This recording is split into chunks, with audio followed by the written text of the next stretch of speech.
Outer Limits is back. Metaphysical discombobulation, existential distress, and cosmic nebulosity. Touch it, scrape it, do something. You're a doctor, do something. The Outer Limits, one night, all night, one time for all time. I must remember. The Outer Limits night, next on TNT, with cosmic discombobulation. The Outer Limits, all night, tonight, starting now. There is nothing wrong with your television set. Do not attempt to adjust the picture. We are controlling transmission. On September 13th, 1963, one of the most innovative series ever seen on television was launched. The Outer Limits. In the first episode, The Galaxy Being, we meet Alan Maxwell, the owner of a small radio station, played by Cliff Robertson. But he's also a bit of a cottage industry tinkerer and is tinkering around with this transceiver. But in the process, he comes into radio touch with this alien being. I am transmitting from Earth. Network executives were a little confused by this pilot. It was intelligent, well-produced, and boasted top stars. Yet it was science fiction, but with a human side. I'm not allowed to use the station for research. I am not allowed to use equipment for exploration. We're both breaking the rules. And they weren't the only ones. Series creator Leslie Stevens used innovative technology as the basis of each script. The way they communicate, the two people, one from our planet and one from Andromeda, is through a computer. That is just last 3 years that they're beginning to get into that in computers. But what sold the network, and eventually the public, were the monsters. In this case, an alien being brought reluctantly to Earth. I have to go. Do not change our level. Don't worry. Your selectors are locked. Your channel is centered. The special effects used to create this eerie life form presented a unique acting challenge for Robertson. I never could play opposite him because of they had a reverse negative thing with the film. I was really talking to a little space off the camera. You'll disintegrate. But Stevens wanted to show there was something to connect with. At the beginning, we talk about the awe and mystery of the universe. And at the end of it, we say, don't be so quick to judge the stranger. In other words, we are a small little blue marble of a planet that has so much to learn. And wouldn't it be wonderful if we could learn from out there? TNT salutes The Outer Limits.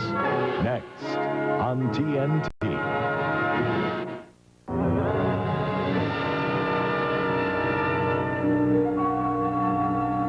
Monster Vision, and TNT still belongs to us. You're in the midst of seeing more of the Outer Limits than any Earthling has hitherto been able to swallow in a single contiguous lump of cosmic discombobulation. The Outer Limits, all night, tonight. The next episode starts now.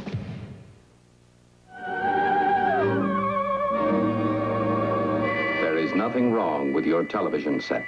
Do not attempt to adjust the picture. In 1963, this mysterious voice beckoned us to travel to the Outer Limits for the first time. What we found there were sights and sounds never before experienced on television. While the Outer Limits stories were literate and compelling, it was their special effects and gruesome monsters that kept Americans awake at night. That may seem hard to believe today, but remember, 30 years ago, effects like this were on the cutting edge. There were no special effects as they're known now, no computer-controlled technology. We really improvised stuff like you wouldn't believe. With a shoestring budget and a scant 6 days to shoot each episode, the technical crew of The Outer Limits required energy and ingenuity. For example, this menacing monster floating in space is actually a simple puppet floating in water. We were just saying, oh, God, I'm glad that worked most of the time. We once had some prehistoric fish that were coming out of the water to take over a South American dictatorship. The poor stuntmen, you'd see in the dailies, these fish jump up out of the water and zip down their middle and say, I can't breathe, I can't breathe. One of the show's most effective creations was this alien from Andromeda. Radiation!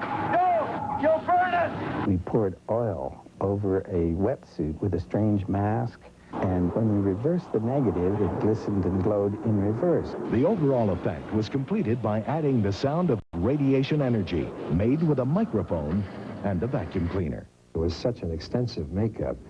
Fred Phillips, who did the ears for Dr. Spock on Star Trek, he devised a mask because I was in the same set as myself. Thank you for your kindness. And as Andro, the monster. And we had gloves that turned my hands into those gnarled fingers.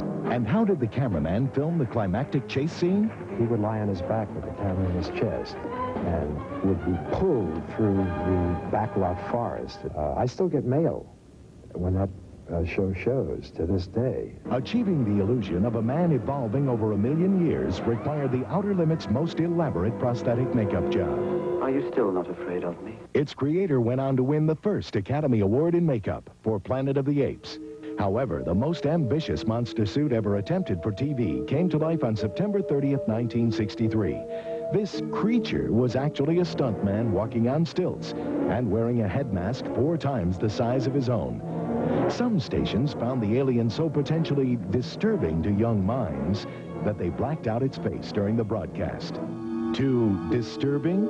We'll let you decide when TNT salutes the Outer Limits. Next on TNT.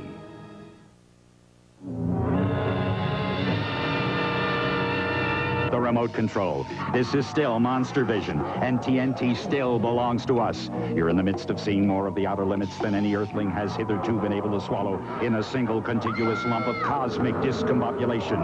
The Outer Limits, all night, tonight. The next episode starts now.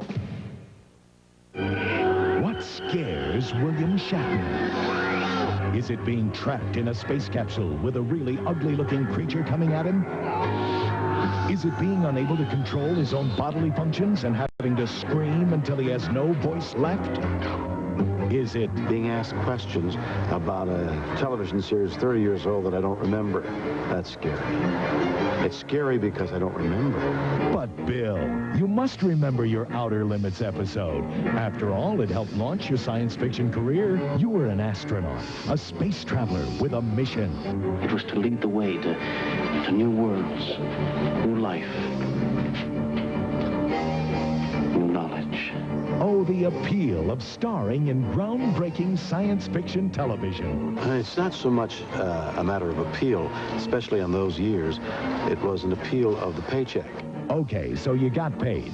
But it was also the chance to get hands-on training in science fiction that made it worthwhile. Outer Limits did not have the budget for any special effects as we know them.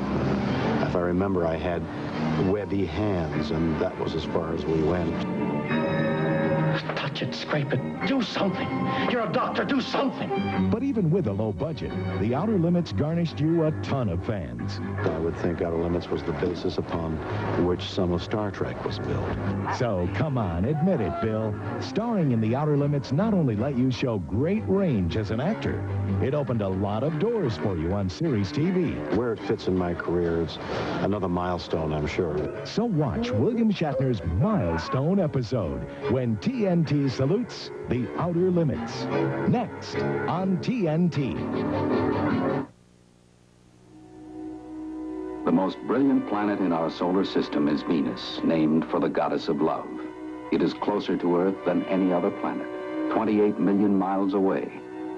Until sometime in the last half of the 20th century, it is still a planet shrouded in mystery, enveloped in a heavy blanket of clouds and steam. Because its surface temperature was believed to be several times that of Earth's, it was not thought possible for man to reach Venus and come back, until one day somebody did it.